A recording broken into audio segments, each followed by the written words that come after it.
La pause, votre rendez-vous bonheur à midi. Le rendez-vous bonheur du midi, du jeudi, est consacré à nos succès. Les succès de chez nous, les succès qui sont favorisés par votre apport naturellement. Et aujourd'hui, nous allons dérouler le tapis rouge à ceux qui déroulent le tapis rouge à nos acteurs. Bien sûr, nous sommes dans le 7e art, en plein dedans, justement, aujourd'hui. Et ceux que vous allez avoir sur le plateau ne seront pas sur scène pour coordonner tout, absolument pas du tout, mais vont pouvoir répondre à nos questions. Vos questions également, parce que vous en avez eu suffisamment concernant cette série qui est totalement togolaise et qui a été lancée en saison 2 récemment. Est-ce que vous avez déjà vu les 4 épisodes? Vous savez de quoi je parle tout de go, mais je ne vais pas vous en dire plus. Restez simplement avec nous si vous voulez en savoir plus, parce qu'aujourd'hui, le profiling va être assez particulier et assez délicat. Et nous allons rester également avec Mr. Rock Katako pour la célébration des anniversaires. Et vous avez Mr. Hubert qui revient avec sa psychologue pour parler justement de la santé mentale. Installez-vous confortablement, c'est la pause qui démarre maintenant. C'est parti.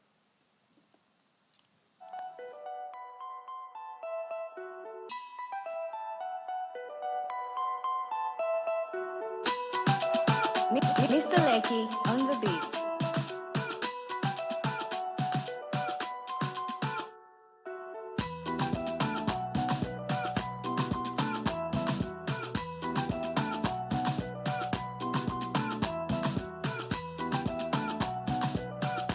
La pause, votre rendez-vous bonheur à midi. Voilà, vous y êtes, nous y sommes et aujourd'hui, nous allons en tout cas passer un moment de cinéma avec nos invités, comme je le disais tantôt. Mais avant ça, quand même, permettez que j'accueille sur le plateau Mr. Hubert et Rock Katako en musique pour la célébration des anniversaires et pour le débrief du plateau santé d'hier. C'est parti.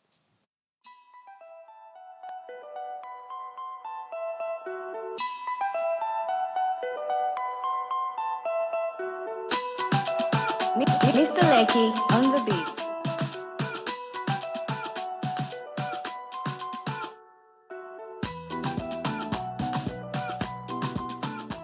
Truc là, je sais pas.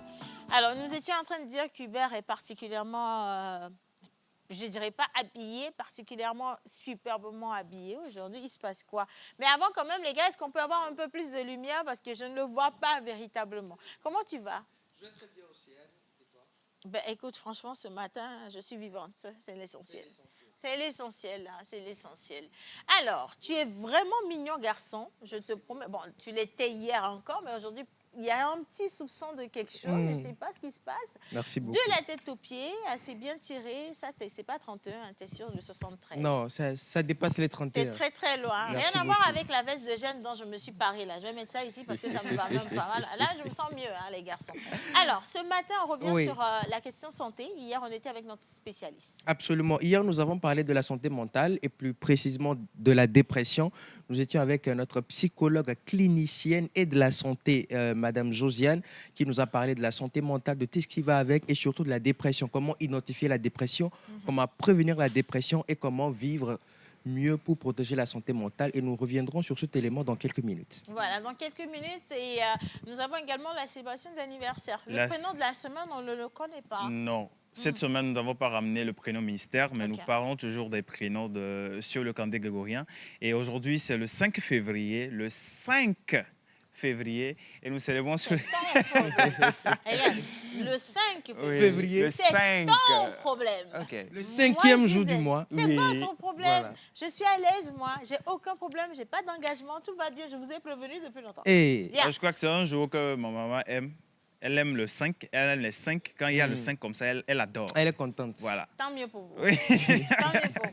Mais moi, je sais que le 5, on va juste célébrer ceux qui On va sont célébrer les agates aujourd'hui. les Ok. Agates. Voilà. Madame Agathe, est-ce que c'est votre anniversaire? Si c'est le cas, s'il vous plaît, merci de ne pas quitter le bureau après l'émission. On va vous rendre visite spécialement.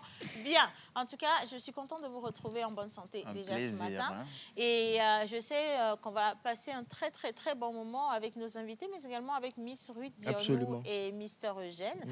Et avant toute chose, quand même, est-ce que tu as eu une fois envie de faire du cinéma? Oui, plusieurs fois d'ailleurs. Tu t'es vu dans quel rôle comme ça? Euh, Moi, je me vois plus dans les Fonctionnaire rôles. d'État. Merci. Ah. Dans les rôles sérieux là. Non. Président, directeur, PDG. Un ouais. acteur ne choisit pas un Le rôle. gars- Mais un bon acteur, normalement, il est polyvalent. Oui, tu es dois pouvoir polyvalent. aller Tu ne sur tout ce choisis qu'on pas te de donne. rôle. Oui. J'ai même une fois suivi une formation d'actorat. Pour de Ok. vrai? Ben oui, Bon, on va si. tester si tu as gardé quelque chose. Eh. Viens un Ah. peu devant que je vois. Viens. Non, ici. j'aime le Non, cinéma, viens mais le ici. cinéma Oh, ne tonton, m'aime pas. viens. Le Ok. cinéma. Alors, tu vas me faire un petit rôle rapidement, d'accord? Tu es... quel est le rôle le plus compliqué que tu peux faire aujourd'hui? Attends, je vais voir. C'est le rôle du directeur. Oui, t'es l'autre fils du PDG, le fils non reconnu du PDG qui rentre dans l'entreprise pour réclamer ses dus. Ah, c'est bien ça. T'es le fils non reconnu du PDG qui revient dans l'entreprise pour réclamer ses dus. Et tu te retrouves face au fils légitime du PDG qui est en face de toi et qui est un gros bandit. Est-ce là. qu'il est aussi bien sapé que moi? Non, lui, c'est un bandit. Ah, ok. Tu Hein, regardes tu l'autre, vois, c'est- voilà. Voilà. Maintenant, action. Donc, tu es devant Rock. Hein? Tu poses la Ouais, question. vas-y, frère. On est déjà en Vas-y. piste, hein, mon cher. Bonjour, monsieur Katako. Oui, bonjour. Vous allez bien? Oui, ça va et vous? Je vais très bien également. D'accord. Vous me connaissez, s'il vous plaît? Bah, vous pointez devant moi, vous me demandez si Un vous peu connaissez. de décence, s'il vous plaît, monsieur Rock Katako. Ah, monsieur, vous êtes dans Je suis l'entreprise de venu mon avec père, hein? beaucoup de respect. Vous êtes dans l'entreprise de mon père, je vous connais pas. vous me Votre père, demandez, c'est mon père aussi. Calmez-vous, s'il vous plaît. C'est ton père? Calmez-vous. Regardez-moi ce s'il vous monsieur plaît. là. Calmez-vous. Votre Je père? me présente. Oui, allez-y. là. C'est Voilà. bon? Ouais. Je suis Hubert Rabalo Mhm. Katako, Ok. votre demi-frère, naturellement, qui n'est pas reconnu, mais que je suis quand même. Vous voulez que je recule un peu pour mieux me regarder là? Vous êtes un demi, hein? Vous savez, Pardon, arrêtez le massacre. en Arrêtez fait, le je massacre. n'ai pas eu le temps Seigneur, arrêtez le massacre. Ah, Sinon, de lui, bien prendre le il scénario. y en a un là. qui prend le rôle trop au sérieux. Toi, tu veux descendre en bas déjà.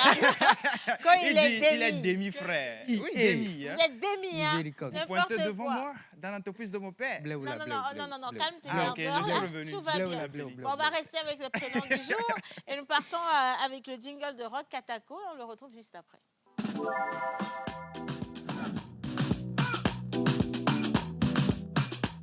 La pause, votre rendez-vous bonheur à midi.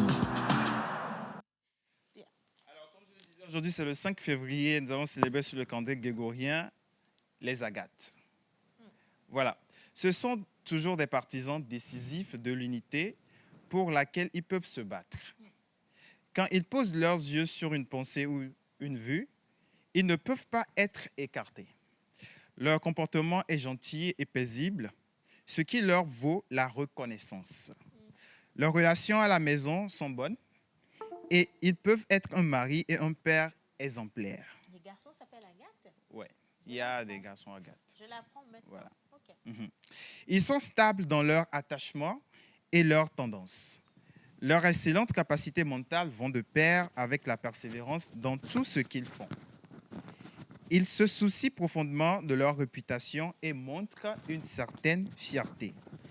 Alors, l'aluminium est votre métal de chance, ambre est votre pierre de naissance. Vos numéros porte-bonheur sont le 6, 38, 40, 41 et 46. Vos couleurs porte-bonheur sont quartz, rose et étoile de mer. Voilà, c'est quelle couleur, hein? Étoile de mer, voilà. Votre jour de chance est le jeudi. Votre fleur porte-bonheur est la némophile. Votre plante porte-bonheur est lit de marais. Et l'animal porte-bonheur des natifs d'aujourd'hui, c'est la girafe. La girafe, j'aime beaucoup la girafe. C'est beau, c'est coloré, c'est agréable. En tout cas, je pense qu'il n'y a que de belles choses de dites. Hein. Oui. J'en ai pas entendu de négatif. Donc, profitez de cette journée et soyez toujours ouverts ou ouvertes. Comme on dit que les agates s'appellent, enfin, les hommes s'appellent Agathe et que les femmes s'appellent Agathe. Bien, soyez ouverts au monde.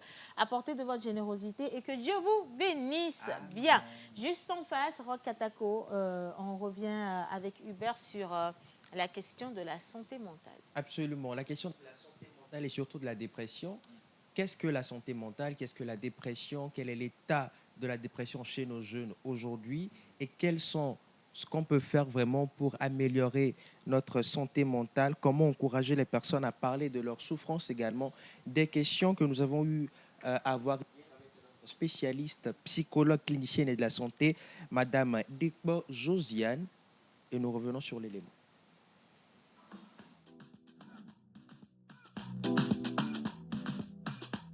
La pause, votre rendez-vous bonheur à midi. Je vous en prie. Voilà, les garçons sont galants aujourd'hui. Hein? Oh là là, oh là là. Eugène, il est hyper gentil parce que c'est souvent lui qui a des problèmes de dépression. Aïe, aïe, aïe. Donc voilà, Ça va? il a Vous besoin voulez de que ce soit plus notre proche? spécialiste. Bien. Mais en vrai, Eugène est galant de nature. Hein. Oui, j'ai trouvé qu'il est Galant, hyper oui. galant Oui. de nature, c'est vrai. Ça, c'est pas faux Voilà. du tout. Voilà. Alors, je vais vous permettre de prendre le micro et on va une fois encore représenter notre experte. C'est bon. Absolument. Nous sommes aujourd'hui avec Madame Dekbo Josiane, psychologue clinicienne de la santé, qui va nous parler de la santé mentale et surtout de la dépression. Mhm. Bonjour Madame, Bonjour, bienvenue. merci. Alors, j'ai du mal, elle m'a dit de ne pas l'appeler docteur. Mhm. Voilà, donc Madame, qu'est-ce que la santé mentale? Ok, merci pour cette question. La santé mentale, c'est un état de bien-être hein, qui permet à une personne de pouvoir se réaliser, de pouvoir affronter les difficultés normales de la vie, d'être productif au travail et aussi de pouvoir contribuer à la vie de sa communauté. Et dans tout ce que vous venez de dire, quelle est la place de la dépression dans la santé mentale? La dépression, c'est un trouble mental qui est beaucoup plus majeur. Et quand on parle de santé mentale, la dépression a sa place. Mhm. Parce que pour parler de dépression, il faut un certain nombre de critères pour pouvoir faire le diagnostic à quelqu'un. Donc, on ne peut pas dire que la personne est déprimée, souffre de dépression, mais qu'est-ce qui vous permet exactement de pouvoir d'affirmer ou bien de diagnostiquer ce trouble à la personne? Et justement, quels sont les signes de détresse psychologique qu'on peut rencontrer chez quelqu'un ou chez une personne qui se dit en dépression? La détresse psychologique, elle se détecte par des signaux. Disons, c'est un ensemble de signaux qui vous permettent de dire que oui, cette personne-là, elle ne va pas bien psychologiquement. Et on peut parler des signaux émotionnels. Par exemple, la personne qui est tout le temps triste, et la personne a une humeur triste durant toute la journée ou pendant plusieurs jours. La personne est facilement irritable et elle a un sentiment de vide. Elle se dit... Je suis seule. Elle se pose tellement de questions auxquelles elle n'a pas de réponse. Et nous avons aussi des signaux comportementaux. Hein. Par exemple, une personne en détresse psychologique peut être en retrait social. D'accord. S'isoler, se renfermer sur elle-même, ne pas vouloir sortir, ne pas vouloir être avec son entourage. Et des signaux cognitifs aussi. Par exemple, la personne a des difficultés à se concentrer. Elle commence à perdre un peu la mémoire. Et enfin aussi, nous avons des signaux psychologiques. Autant pour moi, des signaux physiques. Par exemple, une personne en détresse psychologique peut avoir présenté des troubles de sommeil, soit de l'insomnie, soit de l'hypersomnie. Et ça peut aussi se manifester par un changement au niveau de son appétit. Elle peut avoir un manque d'appétit ou d'un seul coup, la personne devient boulimique. Donc, disons qu'en gros, ce sont les signes qui peuvent alerter une personne pour dire que cette personne-là, elle ne va pas bien Voilà, psychologiquement. absolument. Oui. Donc, on a répertorié tristesse permanente, irritabilité, retrait social, manque de concentration, insomnie, manque d'appétit, qui peuvent rapidement nous signaler qu'une personne est en train d'avoir une détresse psychologique ou en train de rentrer en dépression. Maintenant, comment est-ce qu'on peut aider cette personne lorsqu'on se rend compte vraiment qu'elle est en train de présenter ces différents signes qu'on vient de citer? Merci pour la question. Pour aider la personne, d'abord, il faut reconnaître que je suis en souffrance, Mhm.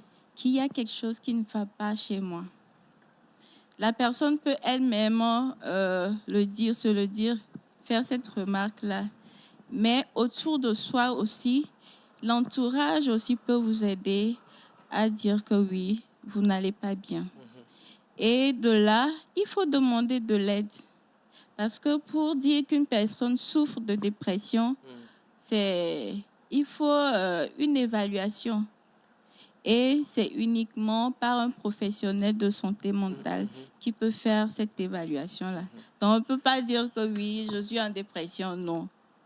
Il faut aller consulter pour pouvoir dire effectivement que oui, le diagnostic qui sort, oui, je suis en dépression.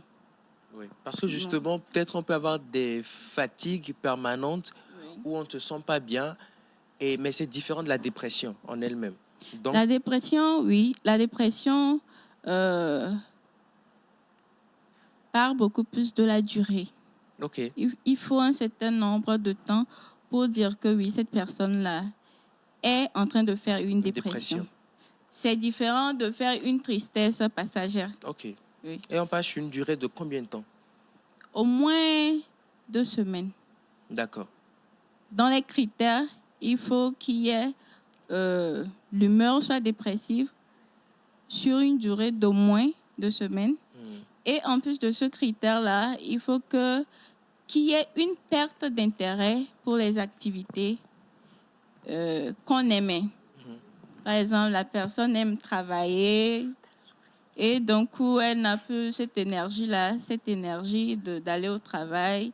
Elle préfère rester chez soi, dormir à longueur de journée. Et Allez-y. c'est bon? Allez-y. D'accord. Par exemple, la personne aussi peut aimer sortir, mais d'un seul coup, elle se voit repliée sur Se soi-même. retirer du monde, Oui, rester se à la retirer, maison. rester à la maison Mhm. et ne plus vouloir rien faire. D'accord. Donc, ces 2 critères sont vraiment essentiels pour pouvoir dire que cette personne-là est en train... dépression. Oui. D'accord. Eugène? D'accord. Vous disiez à l'instant qu'une une tristesse de courte durée ne peut pas forcément être qualifiée de dépression. Est-ce que justement une personne qui a des courtes durées de tristesse, mais de façon répétée, est-ce que cela peut conduire à une dépression? Parler de dépression, il y a la durée, comme je viens de le dire. Donc, si cette tristesse-là perdure dans le temps, ou bien devient de plus en plus répétitive, là, il faut se poser une question. Qu'est-ce qui amène cette répétition-là? Est-ce que la personne est arrivée à s'en sortir, ou bien elle se dit que oui, ça va, je suis plus fort et je peux m'en sortir toute seule, alors qu'en réalité... C'est du déni. Oui. C'est compliqué. Hein. Et docteur, aujourd'hui, quel est l'état de la dépression chez les jeunes? Aujourd'hui, les jeunes souffrent beaucoup en souffrent beaucoup, je dirais. Mais comment savoir que je souffre de la dépression? Justement. On ne sait pas. On le dit juste. Et il y a des raisons aussi, il y a des facteurs qui entrent en jeu. Par exemple, le chômage peut amener quelqu'un à entrer dans la dépression. La précarité. Des problèmes de cœur, par exemple. Oui, les déceptions amoureuses. Ouais, voilà. Oui. Les problèmes familiaux, les conflits conjugaux. Il y a plusieurs facteurs qui peuvent entrer en jeu.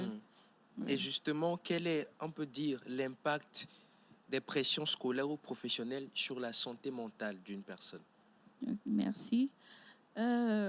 Disons, je l'avais dit hein, en définissant la santé mentale, que c'est un état de bien-être qui permet à un individu d'être productif au travail, de contribuer à la vie de sa communauté. Si votre travail, au lieu de vous aider à être stable, au lieu qu'il soit un lieu de joie, D'épanouissement. oui, d'épanouissement pour vous, devient votre source de stress. Là, il y a un Il y a un problème. problème. Votre santé mentale là, est en jeu. Donc, la pression professionnelle, scolaire, par exemple, les échecs, les compétitions, les gens qui se donnent des objectifs à atteindre, on ne les atteindre. atteint pas. Oui. Et surtout en fin d'année où on a tellement fait le de bilan. personnes Oui, après bilan qui font de la dépression. Pour, Oui. Alors, je pense qu'on va revenir sur l'importance aussi. Ce qu'elle vient de dire, ça rentre dans le choix de sa profession, de ce qu'on veut faire. Oui, Il faut mais là, vraiment- il y a une problématique qui se pose, si vous le permettez. Mhm. On sait que beaucoup de personnes auraient souhaité travailler dans des domaines qu'elles aiment. Et malheureusement, ça ne pourvoit pas en termes de boulot dans ces domaines. Et vous êtes obligé de vivre ou de survivre. Donc, vous êtes obligé de travailler dans un autre domaine, quitte à juste gagner votre vie, le temps de vous réaligner. Vous n'avez pas le choix. Quand on n'a pas le choix, on est obligé de faire avec ce qu'on a. Comment est-ce qu'on dispose mentalement pour pouvoir ne pas tomber dans la dépression finalement? À ce niveau, je dirais que la vie, on n'a pas forcément ce qu'on veut, ou bien ce qu'on recherche. Et à un moment donné, ce que la vie vous présente, il faut s'adapter, il faut s'y adapter. Maintenant, c'est comment s'y prendre qui est le problème.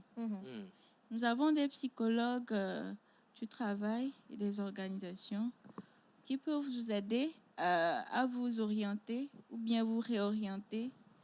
Et nous avons des psychologues de l'éducation qui sont là pour l'éducation en termes de, disons, par exemple, quelqu'un qui vient de finir ses études ou bien qui veut faire université. Bon. Il y a l'éducation aussi qui est là. Bon, ça, je pense que beaucoup ne savent pas qu'on dispose de psychologues, parce que même quand on cherche des psychologues dans les hôpitaux, on n'en trouve pas toujours, c'est hyper rare. C'est compliqué. Il y a plein de psychologues. Ah, ça, c'est vous qui nous dites. Hein. Parce que vraiment, on n'a pas l'impression d'avoir une grande famille de psychologues au Togo. Et vous voyez plein de personnes qui sont déjà en difficulté, mais qui ne savent pas que déjà, il y a des psychologues pour les écouter et qu'on peut se permettre d'aller vers les psychologues. Et si même on en connaissait, on pense que franchement, venir vers un psychologue, même pas parler de sa vie, ça doit coûter cher de se faire examiner. On a des appréhensions. Et entre-temps, on nous dit, pour bien vivre, il faut vivre caché. Nous sommes dans une société où dévoiler les problèmes qu'on a, c'est dévoiler son intimité. Les gens ne sont pas très à l'aise avec ça. Est-ce que les psychologues, est-ce que vous-même, vous faites un travail pour mieux présenter la chose à vos patients ou non, finalement? Premièrement, je dirais que des psychologues, il y en a dans les hôpitaux, dans les associations, dans les cliniques. Il y en a partout. Mais quand vous cherchez, vous allez le trouver. C'est vrai qu'aujourd'hui, jusqu'à présent, il n'y a pas cette ouverture ou bien cette communication autour des psychologues. Mais quand vous en recherchez, vous allez forcément en trouver. Oui. Ok. Donc, voilà, alors justement, on revenait sur la question de la santé mentale, parce que ces derniers temps, l'actualité a été quand même assez bouleversée par cette mauvaise annonce. On a accueilli le décès d'une grande actrice et journaliste, je vais dire animatrice, qui est partie suite aux conséquences des maladies mentales. On sait aussi qu'en circulation ou dans la société, beaucoup de personnes voilà, ne se retrouvent pas. Ce sont les problèmes au quotidien, la pression sociale, la question financière, le travail. Enfin, il y a tellement de choses qui peuvent vous en amener, vous emmener à ça. Et si vous n'êtes pas préparé, vous ne savez pas que ça peut exister, ce genre de maladie. Vous n'avez pas idée d'être en plein dedans et vous ne savez pas du tout comment en sortir. En tout cas, merci à toi, Au Hubert, plaisir aussi, Anne. C'est un réel d'avoir plaisir. amené la psychologue. Et je pense qu'on va la retrouver, n'est-ce pas? Absolument, parce qu'il y a d'autres questions, il y a d'autres facettes de la maladie qu'on doit aborder. Naturellement, on reviendra avec elle, Madame Dekpo Josiane, psychologue clinicienne et de la santé. Voilà, merci une fois encore. Au plaisir. Et pour ceux qui veulent revoir l'élément, vous l'aurez sur YouTube directement pour pouvoir peut-être vous en imprégner et avoir de plus amples informations. Pour l'heure, nous allons marquer une pause. On va saluer simplement nos partenaires et on revient juste après accueillir le plateau Profiler avec Miss Ruth Dionou et Eugène Guénon.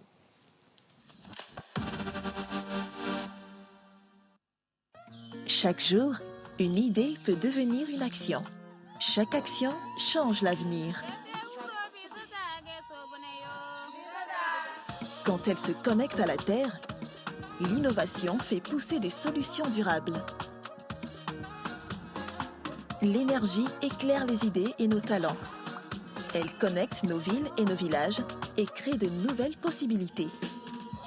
Quand les talents se rencontrent, des projets prennent vie et l'avenir se dessine ensemble.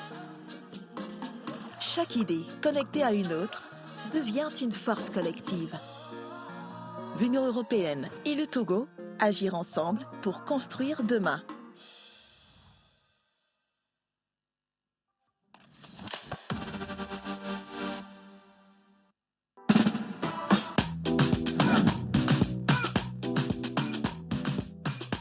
La pause, votre rendez-vous bonheur à midi. Quand je dis Ahoué nous pour Ahoué, ça te fait penser à quoi? Ahoué Vivina. Ahoué Vina, ça c'est générique. Oui, pour ça c'est générique. Mais quand même, ça me fait penser à la meilleure série togolaise. Ahoué? Oui, Ahoué. Ok. Alors, dis-moi, est-ce que tu as suivi les 4 épisodes de la saison 2? Oui, j'ai tout suivi. Tu as trouvé ça comment? Que ça sortait.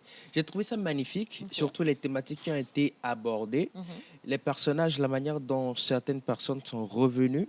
Lorsqu'on prend par exemple le cas de Cyprien, Socrate et également Enam, franchement, j'ai vu beaucoup de choses, j'ai beaucoup apprécié.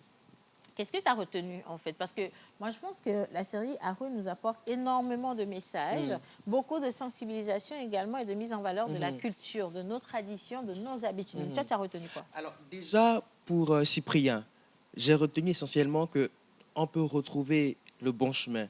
On peut redevenir cette personne qu'on était, qui aidait les gens, qui était une lumière pour les autres.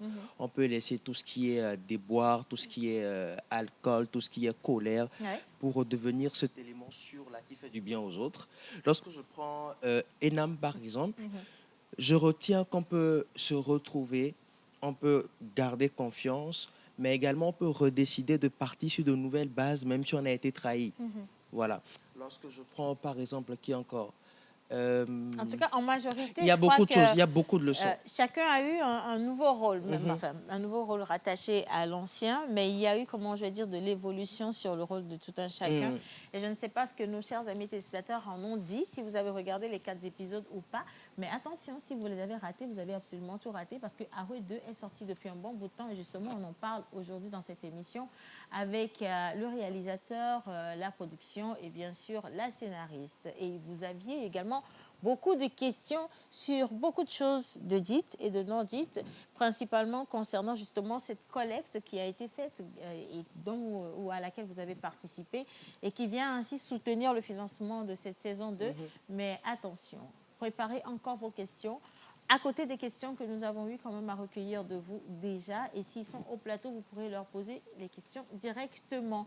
Nous allons déjà accueillir au plateau Mr. Eugène et Miss Ruth Dionou pour le profiling. En premier dans l'ordre, Miss Ruth Dionou. Maintenant.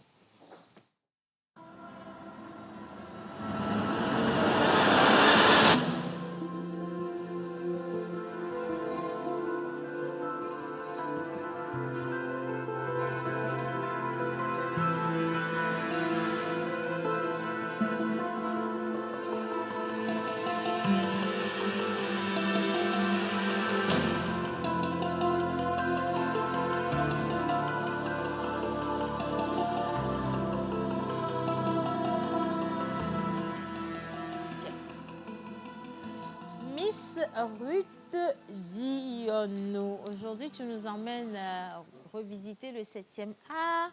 Pourquoi le choix de nos invités, madame?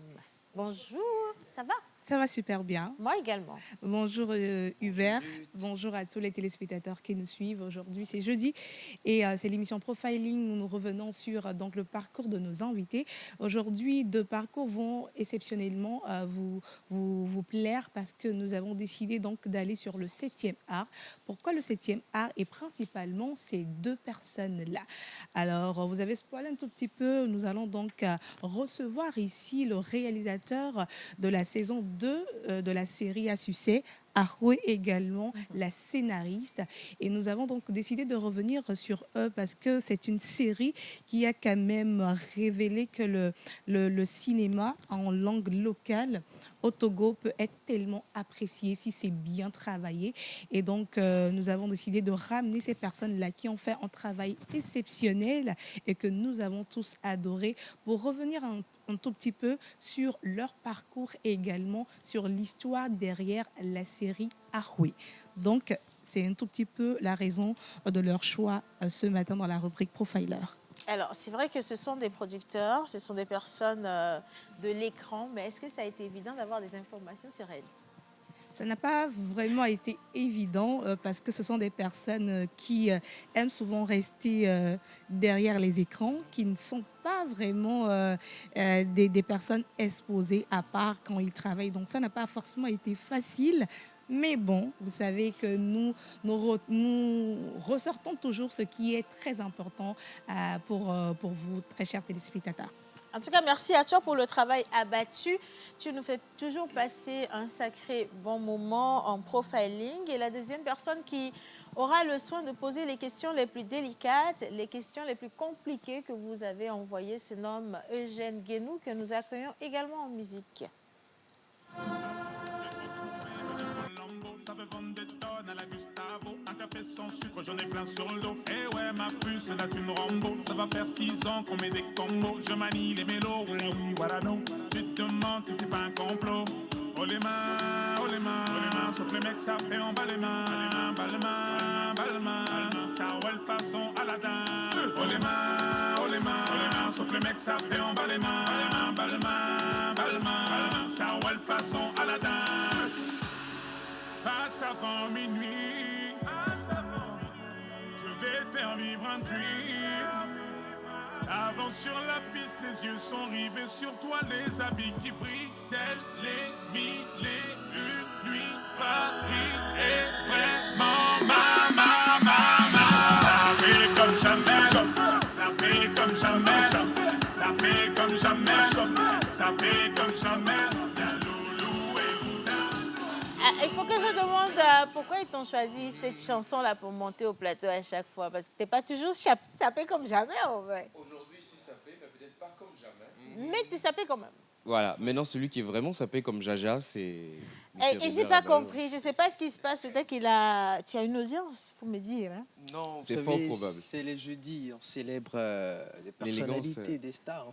Et puis je suis né un jeudi, donc... Bon, ça, tu n'es pas obligé. Tu as finalement rejoint Iga. Hein? En tout cas, bonjour à toi. Bonjour, ça fait plaisir de t'avoir au plateau. J'espère que tu t'es bien préparé justement à poser les questions les plus difficiles à nos invités. Exactement. Une série en tout cas qui a fait bouger les lignes et les réseaux, il faut le dire.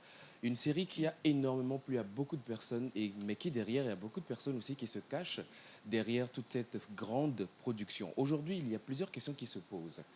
Pourquoi est-ce que ceci et le pourquoi du comment? Des questions qu'on n'arrive pas d'habitude à poser, mais qu'on va oser poser aujourd'hui dans la pause. Voilà, c'est pour ça d'ailleurs que nous sommes toujours en train de profiler parce que oui, il est temps que les bonnes personnes répondent aux bonnes questions et que tout ce qui est rumeur puisse s'arrêter. Comme quoi, nos chers amis téléspectateurs ont le mérite de recevoir aujourd'hui la meilleure des informations. Et je rappelle que nous sommes toujours dans le thème Arouet nous pour Arouet. Donc, pour revenir sur la série Arouet avec sa 2e saison qui est sortie il n'y a pas longtemps, que vous pouvez encore retrouver sur YouTube. Comment est-ce que cette série a été préparée? Quel est le travail abattu derrière? Une grosse machine qui a été démarrée. Qui sont les personnes qui l'ont pilotée? Aujourd'hui, vous aurez réponse à toutes les questions. En tout cas, une fois encore, merci de nous retrouver. Installez-vous confortablement. Et numéro affiché au bas d'écran, vous savez quoi en faire déjà? Peut-être que tu veux ajouter quelque chose, je ne sais pas. Est-ce que ça va? Tout va bien. Est-ce que je peux faire monter au plateau les invités? On y va. Ruth? Oui, c'est bon. Vous êtes OK, je vous vois vous passer des... soit, c'est pas mon problème. Bien. Est-ce que c'est bon pour toi? Très bon. OK, parfait. Alors, avec la complicité de la régie, bien sûr, nous allons partir accueillir Madame Madi Foltek, qui est scénariste, consultante en scénario et formatrice. Et nous aurons également Monsieur Jean-Luc Rabatel, réalisateur et producteur de l'association Vegan. Il a travaillé, ou ils ont tous deux donné vie et travaillé sur la saison Arreux 2 en musique maintenant.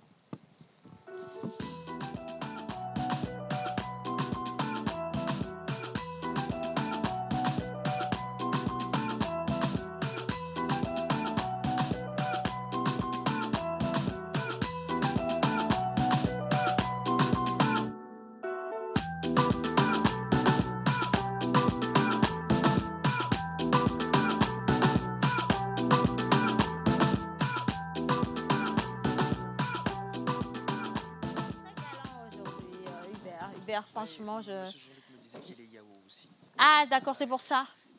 Oui, mais pourtant, tu n'as pas aidé Jean-Luc à s'asseoir. Tu n'as aidé que Madi à s'asseoir. C'est injuste. C'est oui, très, très injuste. Moi-même, j'ai remarqué fous-le-toi. quand même... Non, aidez fous trop même, quoi, franchement. Hein. Alors, Madi, Jean-Luc, bonjour. Bonjour. Bonjour. Bienvenue ou re-bienvenue dans la poste, parce que ce n'est pas la première fois. En tout cas, pour Madi, ce n'est pas la première. Moi, c'est la première. Ouais. C'est la première, justement. Mais je suis très contente, en tout cas, de vous avoir aujourd'hui. Parce que j'estime que ce plateau servira à apporter les bonnes informations. Et on sait qu'Arreux 2 est sorti depuis un moment également. Donc, vous avez abattu un sacré travail. Ça se remarque à travers la qualité des images, le scénario, les rebondissements, le choix des acteurs. Enfin, il y a tellement de perfection sur cette deuxième saison que je vous dirais simplement félicitations. Merci beaucoup. Voilà, au nom de toute l'équipe de la pause. Bien. Merci. Je crois que tout est dit. Non, il ne faut pas partir. Il y a encore énormément de choses à dire.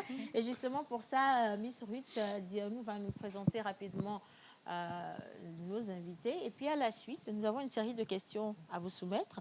Il y aura de belles questions, naturellement. Puis, il y aura des questions qui vont titiller un tout petit peu. Est-ce que vous êtes OK pour? Est-ce qu'on a le choix? Oui, vous avez le choix. Vous êtes libre d'y répondre ou de passer. C'est comme vous le sentez. OK, ben on verra bien. D'accord, parfait. Oui. Merci, Océane. Dans la vie, il y a des moments où des rencontres changent tout. Et nous recherchons des personnes qui vont dans le même sens que nous.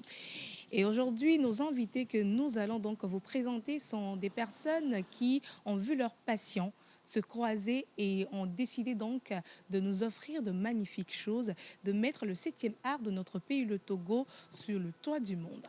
Aujourd'hui, je m'en vais vous présenter l'histoire, le profil de nos deux invités, Madame Madi Foltek et Monsieur Jean-Luc Rabatel.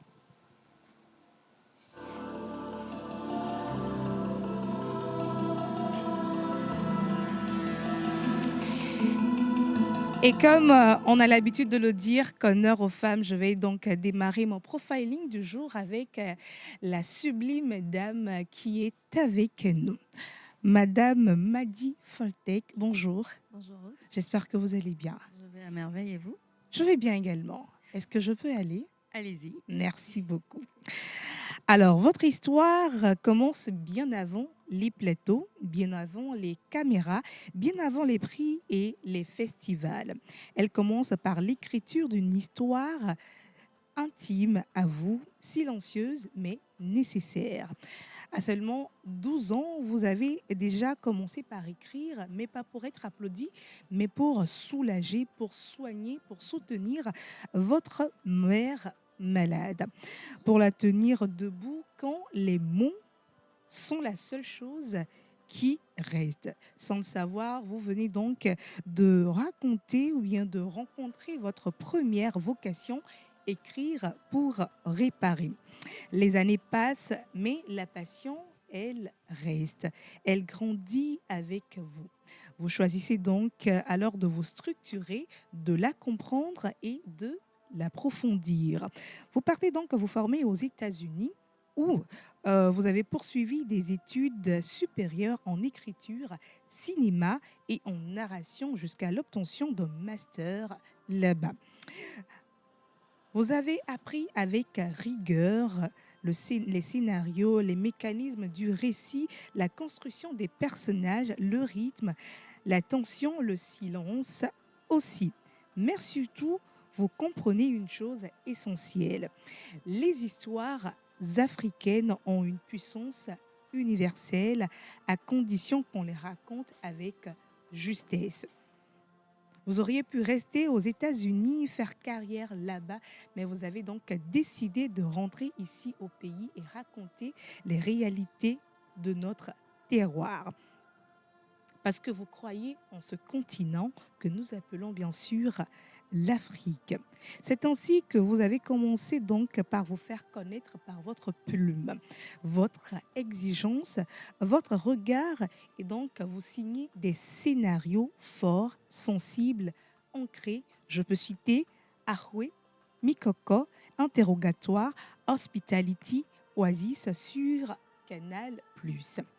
Des œuvres qui parlent donc de la société, des relations humaines, des contradictions, des silences et même des non-dits. Ce sont des œuvres qui ont donc reçu des prix et qui ont marqué également. Et donc, en 2025, Mikoko reçoit le prix du meilleur long métrage au Setback Film Festival. Interrogatoire également qui a été récompensé au Gelos Comedy Film Festival. Et le spin-off de Ahoué obtient le 2e prix au festival Ouaga Côté Cours 2024.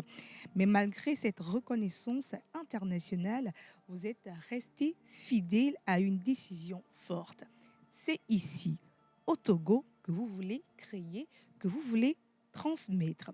Puis vient Ahoué, un projet pensé pour une seule saison, mais le public en a décidé autrement. Les Togolais ont demandé plus, une suite, une continuité. Et là, un nouveau défi s'impose à vous. Écrire une 2e saison sans trahir l'âme de la première. Vous allez donc aller plus loin, répéter, approfondir sans donc forcer quoi que ce soit. Cette fois, vous allez donc travailler aux côtés de Jean-Luc Rabatel, réalisateur de la saison 2 et la première saison qui était donc produite et réalisée par Madame Angela Akerebourou. Une collaboration exigeante. Vous relevez le défi et vous confirmez que vous êtes une scénariste de qualité. Aujourd'hui, Madame Madi Foltek, vous êtes une scénariste confirmée, une femme de vision, une passeuse d'histoire et nous sommes donc ravis aujourd'hui de vous avoir avec nous dans notre émission pour la rubrique Profiler. C'est un tout petit peu un petit résumé du profil de notre invité du jour. Et je vais poursuivre pour terminer parce que nous aimons donc décliner la personnalité de nos invités au travers de leur nom. Et vous vous appelez Kokwe. Et nous savons que Kokwe est un prénom donné aux 2e filles dans les familles ici au Togo, au sud du Togo. Alors, qui est donc Kokwe? Vous êtes la 2e fille, oui, mais très tôt, vous avez compris que la place ne se reçoit pas. Elle se construit. Vous observez, vous écoutez, vous retenez avant même d'écrire. Observatrice, vous regardez le monde avec attention. Les silences vous parlent, les détails vous inspirent profondément. Vous savez que les grandes histoires naissent souvent de ce que les autres ne voient pas. Vos récits sont faits de fragments, de mémoires, de regards surtout croisés. Vous assemblez les pièces pour donner le sens de la valeur, de la profondeur et également de l'humanité à vos écrits. Vous osez écrire ce qui dérange. Vous osez poser les mots où il n'y en avait pas. Vous osez raconter l'Afrique autrement, sans phare, sans caricature, mais surtout avec vérité. Et laissez-nous vous dire aujourd'hui, Madame Madi Kokwe Faltek, vous n'écrivez pas seulement des histoires, vous écrivez pour que d'autres personnes reconnaissent et que pour d'autres personnes se souviennent d'aujourd'hui et que d'autres personnes reconnaissent que l'Afrique a du talent et que l'Afrique mérite d'être racontée, l'Afrique mérite d'être portée. C'est donc un tout petit peu tout sur notre première invitée, Madame Madi Faltek.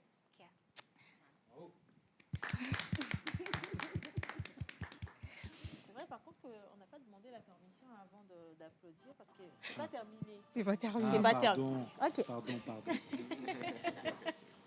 C'est pas terminé et donc nous avons deux profils aujourd'hui dans cette émission et vous l'aurez remarqué, il s'agit bien sûr du réalisateur de la deuxième saison de cette série à succès, Aroui. Bonjour Monsieur Jean-Luc. Bonjour Ruth. J'espère que vous allez Je bien. prononce bien, c'est Ruth ou Ruth? Les deux Les vont. deux. Ok. Ouais. Merci donc d'être avec nous aujourd'hui. Je vais prendre donc plaisir à raconter en résumé votre parcours qui est assez chargé et assez profond, mais j'ai fait le travail quand même de brosser un tout petit peu ce parcours. Est-ce que vous me le permettez? Je vous en prie. Merci beaucoup. Il y a des hommes qui suivent un chemin et puis il y a ceux qui construisent la route pendant qu'ils marchent. Et vous, Monsieur Jean-Luc Rabatel, Jean-Luc André Robert Rabatel, certains Yao si vous voulez. Certains vous appellent Gilo, d'autres Yao, et pour beaucoup, vous restez à jamais Pasteur Simplice. Mais avant les surnoms, les écrans, les génériques, il y a un enfant qui est né un 11 juin à Vienne, une petite ville de la région lyonnaise en France. Vous comprenez très tôt une chose essentielle. Vous n'êtes pas fait pour une seule case. La musique vous appelle d'abord où vous allez étudier donc la musicologie à l'Université de Lyon. Vous apprenez les structures, les rythmes, les silences, puis Paris s'impose à vous. La scène, l'espoir, mais aussi la réalité tout brute. Vous vous formez à l'actorat, vous tournez dans des séries, des films, des théâtres, vous travaillez, mais surtout vous observez. Et c'est là que vous comprenez une chose décisive, une vérité incontournable. Sans réseau, le talent seul ne suffit pas. Alors, vous refusez l'échec, vous élargissez votre vision. Vous ne voulez plus seulement être devant la caméra, mais vous voulez également comprendre ce qu'il y a derrière la caméra. Vous apprenez tout, filmer, monter, mixer, produire, seul la nuit, des heures et des heures, des tutoriels sur YouTube.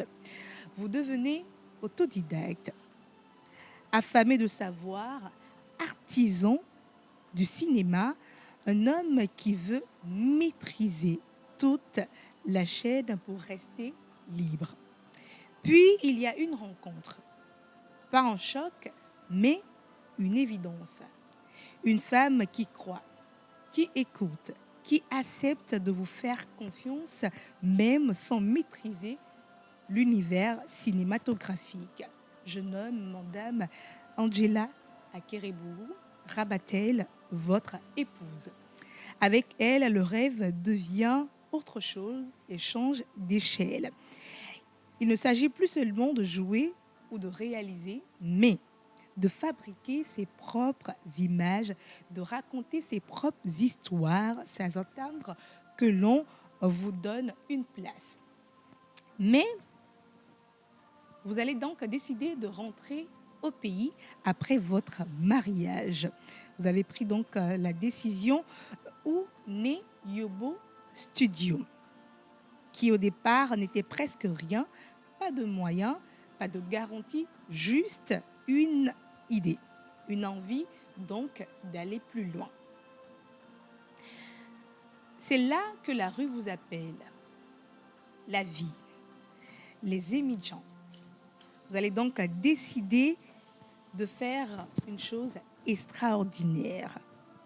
Vous allez sortir un court-métrage donc d'une série où vous racontez un tout petit peu l'histoire des émigrants que vous avez connus à Lomé et à Cotonou. Vous y croyez fortement. Vous voulez aller jusqu'au bout.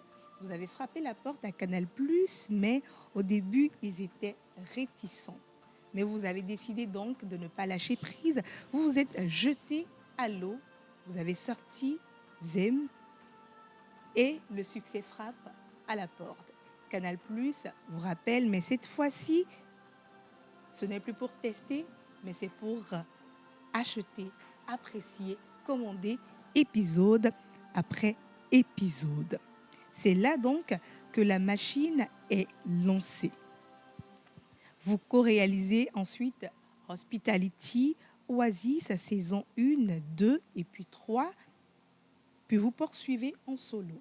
Des spots publicitaires, des maternelles d'Afrique, Hospitality, au Batanga, Interrogatoire, Maclo et tout récemment la saison 2 de la série Ahoué. Mais la réalité vous attaque. Absence d'industrie, manque de salles, rentabilité fragile. Vous fermez pendant la Covid Yobo Studio. Et vous ouvrez un autre chapitre qui est végan. Plus social, plus humain, plus engagé, plus ancré. De là naissent Ahoué, Mikoko, des œuvres qui voyagent, qui sont primées, distinguées en Russie, au Burkina et en Suisse. Monsieur Jean-Luc Rabatel, vous êtes un couteau suisse, permettez-moi de vous le dire, du cinéma. Vous êtes un touche-à-tout, passionné, un fabricant d'images, un bâtisseur de systèmes. Et nous, aujourd'hui, nous sommes fiers de vous avoir dans l'univers du 7e art de notre pays, le Togo. C'est donc un petit résumé tout petit de la biographie de notre invité. Je l'avais dit, c'est une personne assez intense, profonde. Et donc, nous allons poursuivre avec l'acrostiche de notre invité. Vous allez vous poser la question à la maison. On a pour habitude de faire l'acrostiche de nos invités avec leur nom africain, avec leur prénom africain et tout.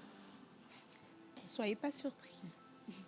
Notre invité est le plus africain de tous les Africains du monde. Ah, je suis d'accord. Et nous avons donc décidé de vous présenter sa personnalité au travers de son prénom qu'il aime beaucoup. Il s'appelle bien sûr Yao. Monsieur Jean-Luc Rabatel, vous ne cherchez pas la lumière. Vous construisez les projecteurs. Né en jeudi comme les hommes appelés à bâtir plus qu'à paraître, vous avez choisi l'Afrique non pas par héritage, mais par conviction.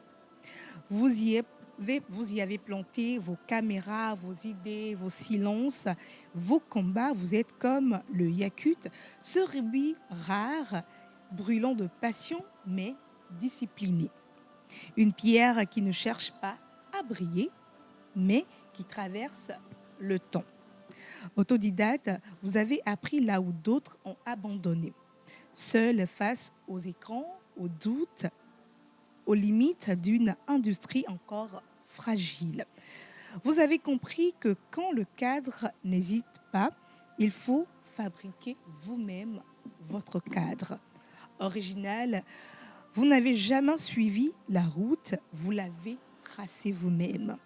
Œuvre après œuvre, image après image, encore et encore, jour après jour, Et c'est peut-être ça, au fond, le vrai cinéma. Ne pas attendre que l'on vous donne une place, mais de créer l'espace où les histoires peuvent être racontées.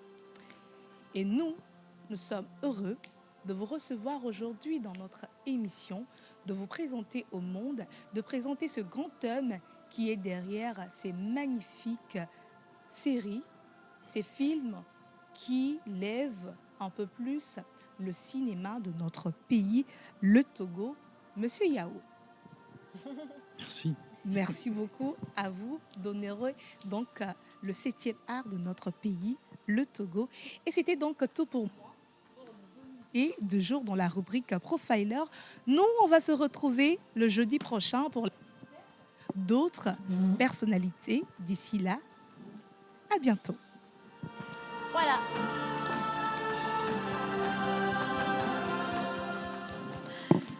Alors, j'espère que vous avez passé un bon moment avec Miss Rudy Onou. Oui, très Que- bon moment. Que d'honneur, trop d'honneur. Ah, je suis contente parce que je dis toujours que c'est la partie la plus agréable de l'émission. Et passer cette étape-là, tout le reste, franchement, on ne maîtrise pas. Ça va se gâter. Ça va se gâter, mais bon, on va se laisser aller naturellement. Je pense qu'on s'en sort aujourd'hui. De toute façon, vous avez déjà tellement fait face à des situations difficiles que ça ne devrait pas vous faire peur. Quelques moments de questions un peu délicates. C'est vrai. N'est-ce pas? Voilà. En tout cas, merci à Miss Ruth pour ce beau travail abattu. Et nous sommes avec vous, justement, Jean-Luc Madi, pour revenir bien sûr sur la saison 2 d'Aroué.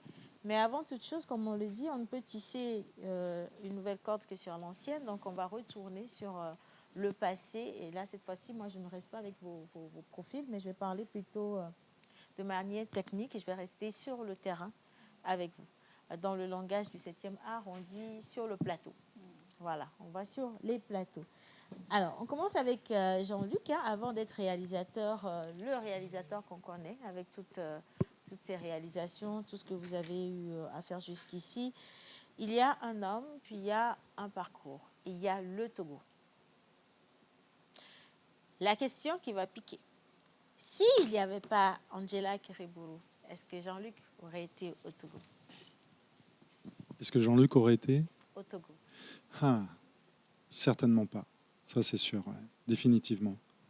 Mais sans trop m'étaler non plus sur la question, c'est pas aussi non plus tranché que ça, dans le sens où c'est pas non plus une décision d'Angela de vouloir d'avoir eu cette volonté de s'installer ici. C'était une décision commune, mais c'est sûr que si j'avais pas rencontré Angela, Ça n'allait peut-être. ou alors il aurait fallu que je rencontre une autre Togolaise, peut-être.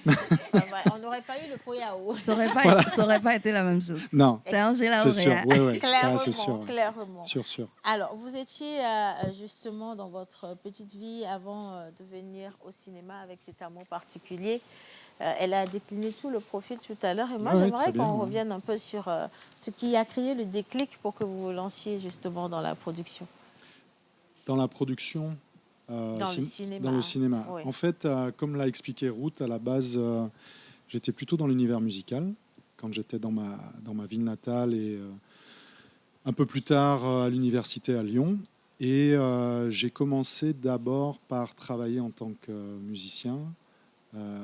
Et c'est par le biais de la musique, comme on dit très souvent en France, on monte à Paris. C'est la capitale, c'est là où tout se passe.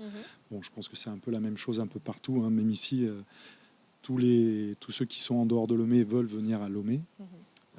Et c'est en arrivant à Paris qu'effectivement, j'ai pu renouer un petit peu avec d'abord le théâtre et ensuite, en parallèle avec d'abord le cinéma, puis un peu la télé. Et c'est ça qui m'a amené véritablement à m'engager après par la suite dans ce secteur. Ouais. Hubert? Merci beaucoup, monsieur Jean-Luc. Monsieur Yao. Ouais. Avec nous aujourd'hui, Yao comme moi. Voilà. Alors, vos débuts se font dans un contexte où l'industrie audiovisuelle togolaise était encore fragile. Comment étaient vos débuts, vos premières années, les moyens, les doutes, les sacrifices? Parce que Comment je s'est dis clairement présenté que tout quand ça? vous êtes arrivé, vous étiez venu, vous avez été confronté à un terrain neutre, plus ou moins. Et tout était à construire en vrai. Ouais, ouais, Et qu'est-ce c'est qui a ça. été la motivation? Parce que beaucoup auraient dit, ah non, il y a trop de choses à faire, on ne va pas pouvoir y arriver. Et quand on regarde l'horizon, ça ne va pas s'éclaircir non plus. On préfère aller ailleurs parce que là-bas, au moins, on sait qu'il y a des b.a.-ba. Mais vous décidez quand même de vous jeter là-dedans. Du coup, c'était quoi la vraie motivation? En fait, c'est une bonne question parce que ça rejoint la première, à savoir, est-ce que si je n'avais pas rencontré Angela, est-ce que je me serais installé au Togo?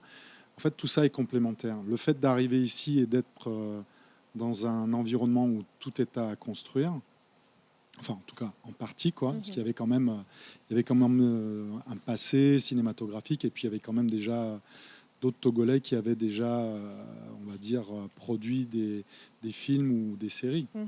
Donc après, nous, on est arrivé avec nos rêves, nos ambitions. Et en résumé, c'est justement parce qu'il y avait ce champ de possibilités très large que la motivation était débordante, quoi, voire même insouciante. On se dit souvent d'ailleurs, avec du recul, avec Angela, qu'il y avait une grande part d'insouciance, justement. Et c'est ce qui a fait qu'on a foncé, quoi. Parce que si on avait réellement pris conscience à 100% de toutes les grosses difficultés auxquelles on allait faire face. Enfin, je ne dirais pas qu'on aurait renoncé, mais je pense que ça aurait été un frein beaucoup plus présent, quoi. Après, voilà, on va dire l'un dans l'autre. Quand c'était Angela qui était, on va dire, plus dans le côté positif, voilà, c'est elle qui me tirait. Et puis inversement, voilà, on était là pour se tirer l'un et l'autre pour avancer, quoi, malgré les difficultés. Alors aussi, tout à l'heure, elle disait que vous étiez parti vers Canal+, avec une première production qui n'a pas été acceptée. Oui, on parle de Zem. Ouais. Voilà. Et après, vous avez décidé de vous y lancer quand même, à vos frais. En fait, oui, ce qui s'est passé, c'est que dès le départ, c'était une production sur fond personnel. C'est-à-dire que moi, je dis souvent, en résumé, pour raconter l'histoire, j'avais une moto à Paris que j'ai vendue. Et c'est sur l'argent que j'ai récupéré de la vente de cette moto que j'ai pu financer le pilote. C'est-à-dire, on a tourné l'équivalent de 4 épisodes de Zem, en fait. Ruth parlait d'un court-métrage, mais c'était plus 4 épisodes, en fait, qui nous ont servi après pour démarcher les diffuseurs. Et en résumé, pour la faire courte, parce qu'on a rencontré quand même plusieurs candidats, on va dire. Mais donc, il s'est trouvé qu'à un moment donné, il y avait le tout premier événement du Discop, qui était un salon audiovisuel qui venait de faire sa première, enfin en tout cas qui allait faire sa première édition à Dakar.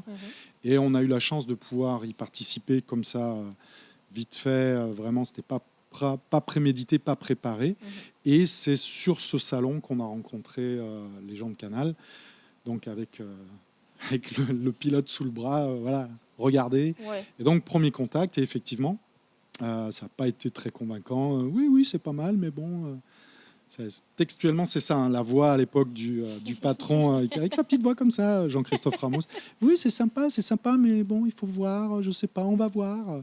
Donc, ça a pris du temps. Et puis, en résumé, ils sont revenus vers nous peut-être 6 ou 7 mois plus tard. Et effectivement, ils ont pris la décision de coproduire. C'était leur première coproduction. Historiquement, en fait, Yobo Studio est la première société de production du continent à faire une coproduction avec Canal+. Voilà. Et c'est parti comme ça, quoi, sur 26 épisodes de 26 minutes. Waouh, félicitations. Hein. Merci. Il y a de quoi motiver parce que beaucoup de personnes auraient abandonné au premier échec. J'en fais partie, pour dire la vérité, parce qu'on ne veut pas se prendre la tête énormément. Mais qu'est-ce que vous pensez avoir été ou avoir pesé dans la balance pour les faire revenir à vous finalement? Parce que vous avez un beau projet en main, vous avez préfinancé le pilote, vous leur proposez, ils disent non. Et 6 mois après, ils reviennent vers vous alors que vous avez construit votre petit bonhomme de chemin. Parce que je veux également le préciser, quand ils n'ont pas voulu le prendre, vous avez continué quand même. Oui, bien sûr, il fallait avancer et puis essayer de développer. Et ça, c'est la force d'Angela qui est, comment dire, très visionnaire et qui voit très loin. Et à l'époque, elle était aussi en parallèle de notre association, elle travaillait aussi dans le domaine des ressources humaines. Donc, il y avait plusieurs comme ça projets qui étaient toujours d'actualité par rapport à notre venue au Togo, sachant que Pour l'anecdote, à l'époque, on ne s'était pas encore installé définitivement. On faisait des allers-retours. D'accord. Voilà. On était encore basé à Paris, puisque d'ailleurs, même pour ZEM, la production et le tournage s'est fait à Lomé, mais la post-production, je l'ai faite à Paris. À Paris. Et en fait, ouais, c'est comment dire, c'est en résumé, c'est une leçon d'abnégation et de prise de conscience aussi que les choses ne se font pas du jour au lendemain en claquant des doigts et qu'il faut de l'expérience. Et même moi, à l'époque, avec toute la petite expérience que j'avais déjà accumulée avec mes années à Paris, bien, il a fallu aussi que j'apprenne aussi tout un tas de choses par rapport à tout ce que représente justement on va dire la mise en route d'un projet comme ça, où c'est plus juste l'histoire d'un acteur qui est face à une caméra ou sur les planches. Là, c'est vraiment tout un contexte particulier avec tout un projet à mettre en route, de l'écriture en passant par la préparation, là, et puis ensuite après essayer de convaincre des investisseurs, en l'occurrence les diffuseurs, et ensuite donc la production, la post-production. Enfin voilà, c'est tout un parcours qui fait que après, avec les autres projets qui sont arrivés par la suite, c'est des années et des années d'expérience qui font que voilà, on est ce que nous sommes maintenant, quoi. Ouais, absolument. Alors, Jean-Luc, vous êtes arrivé déjà autodidacte. Ça, je suis jalouse, je vous dis en même temps. Vous êtes autodidacte et parfaitement touche à tout. Vous avez appris en étant sur le terrain également. Beaucoup. Mais vous n'avez pas décidé de vous spécialiser dans un seul domaine. En fait, vous êtes bon à la caméra, vous êtes bon au montage, vous êtes bon en musique. Bon, ça, c'est évident. Enfin, j'espère que vous étiez bon. Il est bon en musique. Il est bon en musique. Sinadi le dit. En fait, vous êtes bon à filmer, à monter, à mixer. Et pourquoi vous ne vous êtes pas simplement spécialisé dans un de un ces seul secteurs? Oui. Pourquoi vous avez tout mis ensemble finalement? Parce qu'en fait, à partir du moment où j'avais effectivement eu cette attirance pour la réalisation, en fait, au départ, c'est comme ça que ça a commencé, par nécessité, puisque j'avais pas de moyens, même sur mes petits projets personnels à Paris. C'est comme ça qu'en fait, j'ai dû m'orienter on va dire, à la formation et à essayer de comprendre comment fonctionnent toutes les étapes, justement, pour pouvoir mener à bien un projet.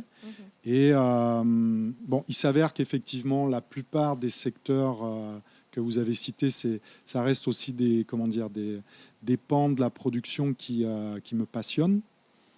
Mais j'ai toujours gardé au fond l'idée de faire un projet dans son ensemble et du coup d'être soit au poste de réalisateur, soit alors producteur. Ça c'est venu par la suite avec l'association avec Angela et plus récemment depuis qu'elle a pris ses fonctions donc à la SRTB. Mais c'est par nécessité en fait.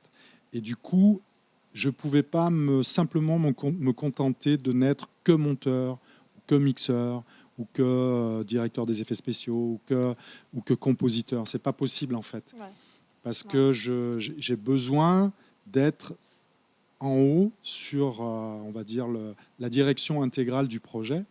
C'est un peu la casquette du réalisateur en fait, mais même si effectivement, dans la plupart des cas, que ce soit ici ou à l'international, souvent, les réalisateurs ne font que leur partie, c'est-à-dire qu'ils sont sur le plateau en tant que réalisateurs. Et puis, effectivement, tous les autres, on va dire, les autres secteurs que vous avez cités, que ce soit en partant de l'écriture avec Madi, et puis ensuite sur le plateau avec la réalisation, la photo. Bon, je vais pas non plus. C'est pas moi qui m'occupe des décors, mais je suis partie prenante parce qu'effectivement, il y a des choix qu'on fait d'ailleurs en corrélation, en adéquation avec Madi sur des choses qui ont une importance par rapport aux détails de l'histoire, où il faut qu'on fasse des choix précis sur qu'est-ce qu'on doit voir à tel moment donné sur tel décor, quel type d'accessoires, quel type de voir. Ça va même jusqu'à j'en parlais récemment avec notre jeune et talentueux directeur de la photo Stan Kossi-Kochole, sur le choix justement aussi des couleurs et sur la précision et sur le nombre de couleurs qui doivent intervenir dans un cadre, voilà, pour que tout ça soit harmonieux. Bon, tout ça pour dire, parce que là je digresse un peu, je m'emporte, mais en définitive, comme je veux toujours avoir la main sur l'ensemble, j'étais obligé d'être un peu partout et en même temps ne pas être uniquement dans un Dans domaine. un seul couloir. Voilà. Moi, En je gros, pense que c'est c'est ça. ça qui fait justement le meilleur, je ne vais pas dire le meilleur patron, mais je vais dire le meilleur leader, limite, parce que même si on n'est pas spécialisé dans un domaine, on en sait quelque chose et quand ça ne Ouais. va pas comme on veut, on sait comment rattraper très rapidement. Et puis, il y a également la question de la main-d'œuvre aussi, parce Ouais. que qu'on le veuille ou non, on parle de la qualification de la main-d'œuvre. Donc, vous avez des personnes qui sont assez qualifiées, c'est vrai, Ouais. mais qui n'ont peut-être pas confiance en elles pour vous donner le meilleur d'elles-mêmes. Et vous êtes obligé à chaque fois de leur dire, voilà, on va faire ça, je vous soutiens, je vous supporte, je vous aide, Tout à pour fait, que ouais. ces personnes puissent comprendre en fait dans quelle lancée vous vous retrouvez. Et je pense que ça, vous le faites assez bien quand même. C'est Pour vrai. vous avoir vu faire quelques fois. Oui, vous êtes venu déjà sur nos plateaux. Oui, j'ai même plusieurs fois, casté, ouais. mais vous ne m'avez pas prise. Ce n'est que partie remise, Océane. Ah, bon, on va dire ça. Eh oui. Je ne suis pas rancunière. Tout va bien. Nous non plus. Voilà, alors je vais maintenant m'intéresser à Madi. Alors, avant toute chose, quand même, il y a Ruth et Hubert qui ont des questions. Peut-être Hubert en premier, avant Ruth. Oui. Oui. Alors, ça va se tourner vers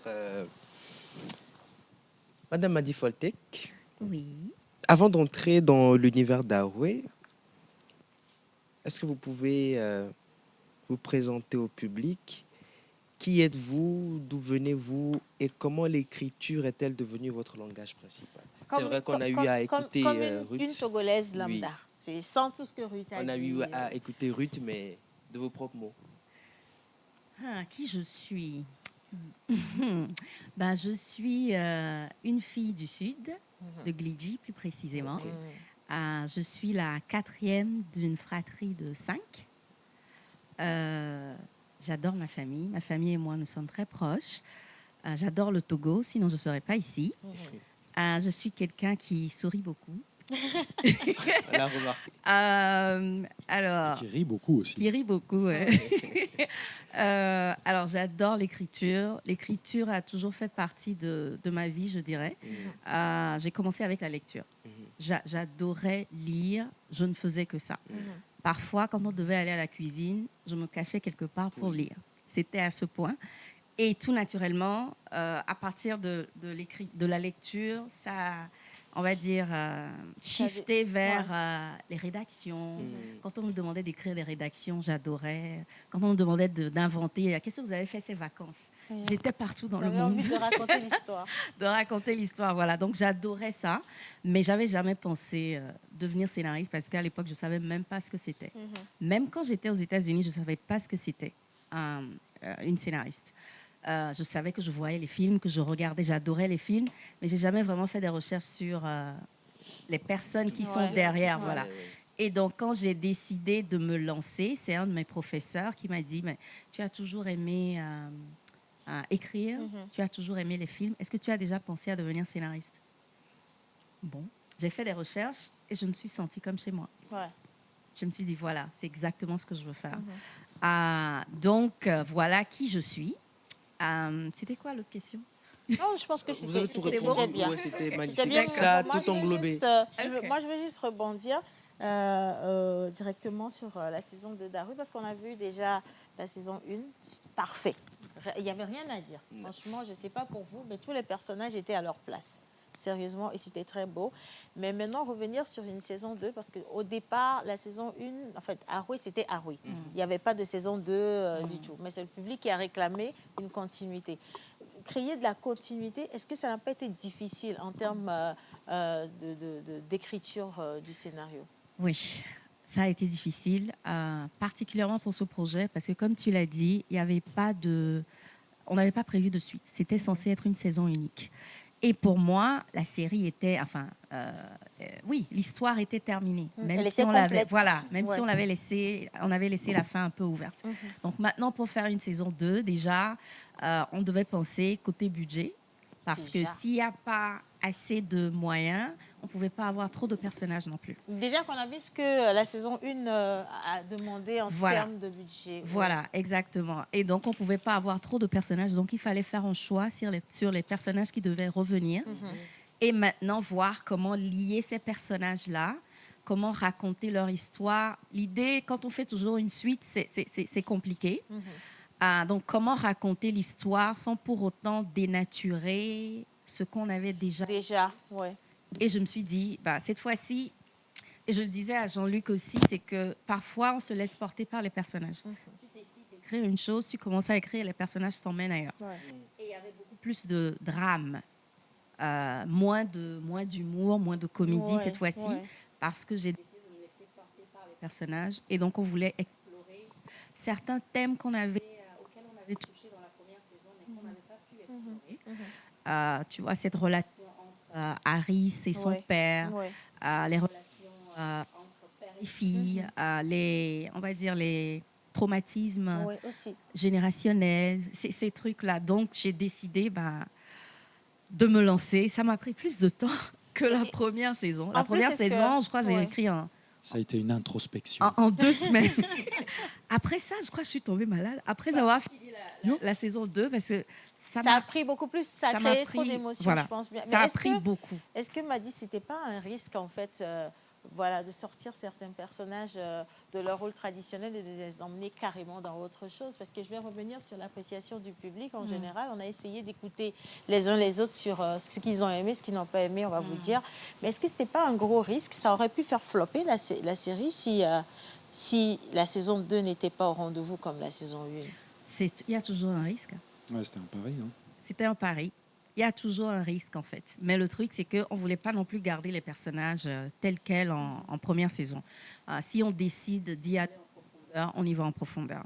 Et ces personnages-là, Cyprien, ce n'est pas un personnage, on va dire, solaire, pas du tout. C'est par rapport à la façon dont le personnage se comportait que les gens riaient tout le temps. Mais Cyprien n'est pas un personnage solaire ou comique. Harris non plus. Pathétique même. Pathétique, On a de la peine pour lui même à un moment donné. Oui. On voit ce personnage un peu, on va dire, c'est l'antagoniste quoi. C'est le. Il est l'antagoniste, mais voilà. Parce qu'on voit qu'il a toute cette rancœur, Et en même temps, c'est ça que j'ai adoré dans le développement de la continuité dans la saison 2, c'est que on est allé encore, enfin tu es allé encore plus loin sur effectivement cette ambivalence qui caractérise tout être humain, c'est-à-dire que jamais personne n'est tout blanc ou tout noir. Et là, on découvre un Cyprien effectivement qui a aussi cette humanité, cette chose, comme le disait Socrate, qui le faisait vibrer à l'origine en tant que prof, cette lumière qu'il a perdue et qu'il redécouvre à travers le centre communautaire et les élèves qu'il est venu former. Tout à fait. Bon, alors, je vais rester sur Harouet 2 direct, parce qu'on est là pour parler d'Harouet 2. Est-ce que vous-même, vous avez écouté ce que les gens ont dit après la première sortie? Épisode number 1, c'est sur les réseaux, la communication à côté. Est-ce que vous avez lu les commentaires? Vous avez pris la peine d'écouter ce que les gens ont dit? Oui, j'ai lu les commentaires pour la... Oui, de façon générale, tous les... Moi, j'étais comme un gamin devant la... C'est simple, hein, je ne l'avais jamais fait jusqu'à présent, mais c'est vrai. Pour cette saison, je me suis mis à chaque diffusion, à chaque première, j'étais devant mon écran, YouTube, avec le chat. Et en fait, comme je connais les épisodes par cœur, je ne regardais pas l'épisode, je regardais uniquement les commentaires du chat. Et c'était hallucinant, quoi. Majoritairement positif? Oui, majoritairement positif. Il y en avait qui n'étaient pas forcément contents qu'il y ait moins d'humour, moins de comédie. Mais de façon générale, les gens avaient aimé la direction que les personnages avaient pris. Que les personnages avaient pris. Voilà. Donc, non, surtout, moi, j'étais surpris de voir des retours parfois même auxquels on ne s'attend pas, des retours vraiment avec des remarques très précises sur... des éléments parfois sur le détail de tel ou tel... Ils étaient attentifs. Exactement, oui. Attentifs. Et là, c'est là que je vois qu'effectivement, il y a une vraie fanbase de la série avec les gens qui attendaient effectivement cette suite. Et je pense, d'après ce que j'ai vu, pour répondre à ta question, que les gens n'ont pas été déçus, puisque dans l'ensemble, les retours sont vraiment très positifs. Voilà. Alors, si on restait quand même sur la majorité, ça a été quand même une super belle deuxième saison. Elle est agréable. Mais je vais encore revenir sur cette fois-ci le format, parce qu'au début on avait un tout petit format et ça passait tellement vite, ça donnait envie d'attendre le vendredi soir pour pouvoir regarder l'épisode qui va suivre et tout le reste.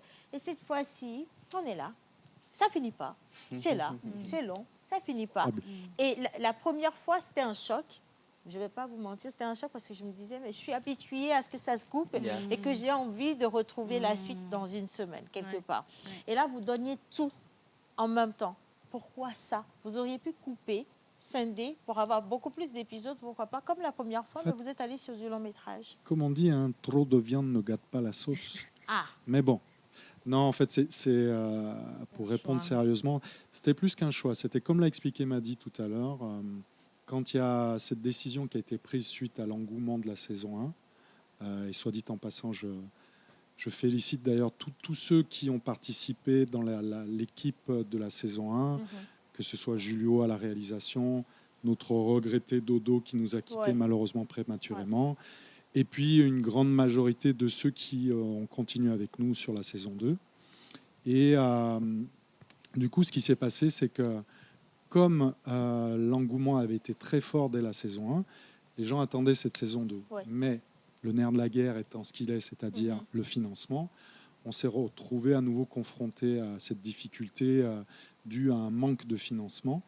Et donc le challenge à ce moment-là, où c'était encore Angela qui dirigeait le projet, a demandé à Madi, bon voilà, il faut que tu écrives quelque chose avec ce qu'on a. Et le challenge pour Madi, ça a été effectivement d'écrire en prenant, on va dire, en considération la contrainte principale qui est donc ce manque de moyens, qui fait que l'idée, ça a été d'aller directement sur 4 épisodes au lieu de 10. Voilà, déjà ça d'une part. Sauf que Madi étant Madi, Madi étant Madi, très... elle a écrit. Madi, quand la plume commence à... Voilà, il arrive un moment... Elle s'est laissée porter. Il faut la stopper, quoi. Et donc, elle a écrit de longs épisodes. Alors, c'était aussi, malgré tout, en vérité, c'était aussi une demande d'Angela à la base. On va faire 4 épisodes, mais pour contenter justement nos fans qui étaient en partie déçus justement du fait que c'était un peu trop court sur les épisodes de la saison 1. On va faire que 4 épisodes parce qu'on n'a pas les moyens d'en faire 10, mais on va les faire plus longs. Et puis donc Madi a fait vraiment plus long. C'est-à-dire que c'était pas prévu qu'on aille aussi long. Et donc effectivement à un moment donné en post-production, quand on a terminé le tournage, s'est posé la question, est-ce que on n'aurait pas intérêt à découper tout ça et de revenir, pourquoi pas, il y avait matière à en faire à nouveau 10. Exactement.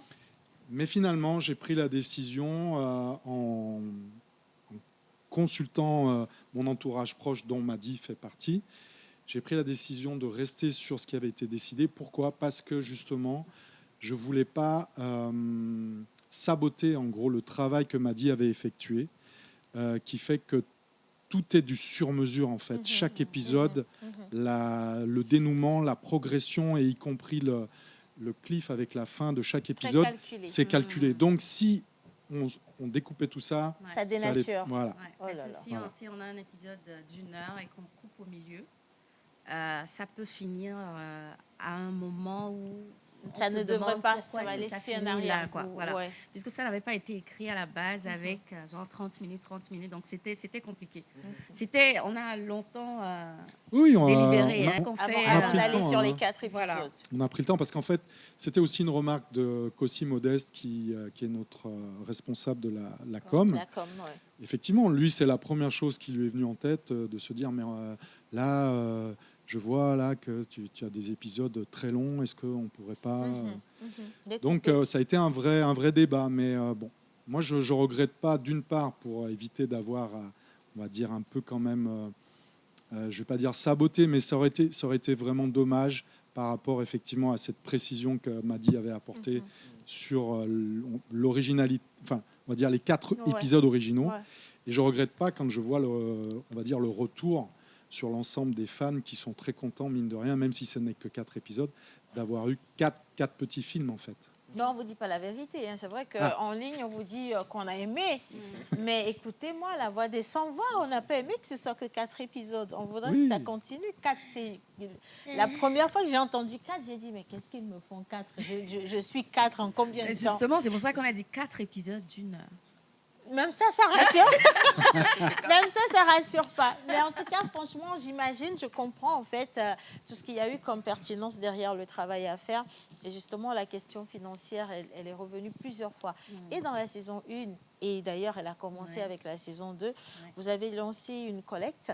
Et sur cette collecte, vous allez m'excuser qu'on en parle aujourd'hui, ça peut être un sujet assez délicat. Non, pas du tout, au contraire, c'est très bien. Qu'est-ce qu'il en a été, justement? Et je suis dans ta question rouge. Zut, on me dit que on a c'est pas à moi de piqué poser la la question question. d'Eugène. Je pensais que j'allais faire une belle introduction pour que ce soit, voyez, abordé de manière... mais on me dit que ça doit être abordé de manière difficile. Donc, vous allez me permettre qu'on aille aux questions rouges avec Eugène. Sinon, j'aurai des problèmes. Bien, c'est la régie avec moi. Jingle pour Mister Eugène. Et c'est parti pour les questions rouges. Préparez. C'est bon, les gars.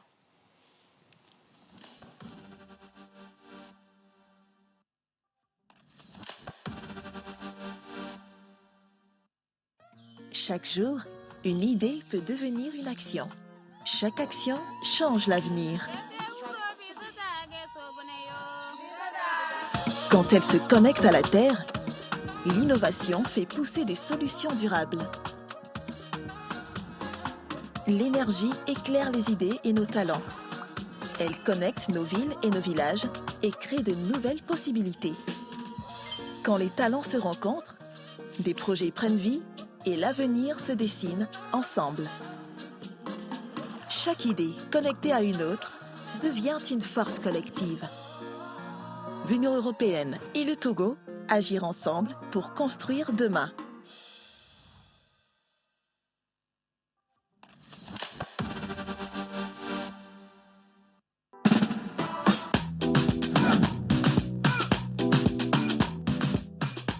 La pause, votre rendez-vous.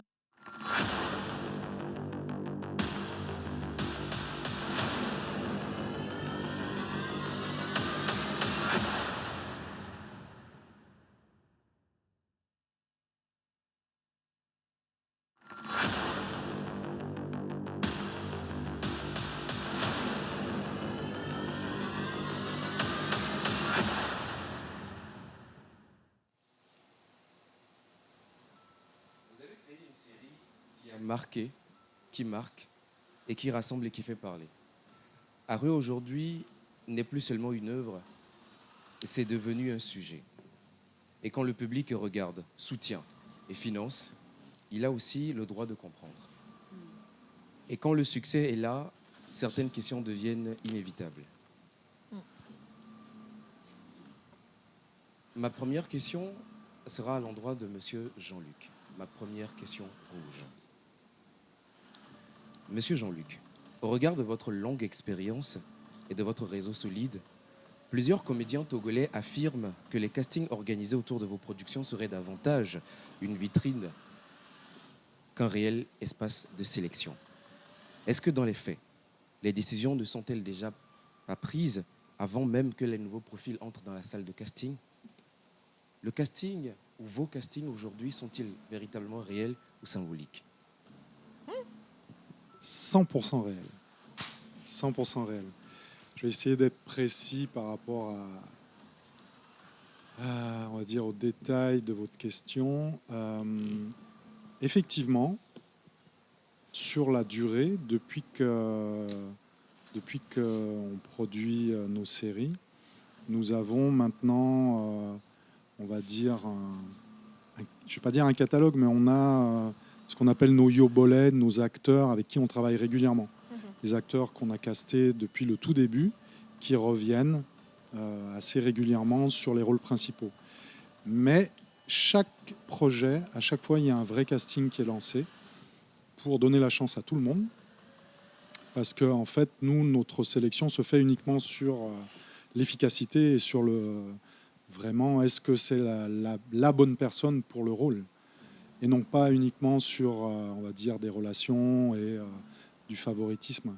Nous, on est vraiment, comment dire, l'idée, c'est vraiment de donner toutes les chances au projet d'être exécuté du mieux possible. Donc, la partie casting, ça, c'est une condition sine qua non. On ne peut pas tricher avec ça.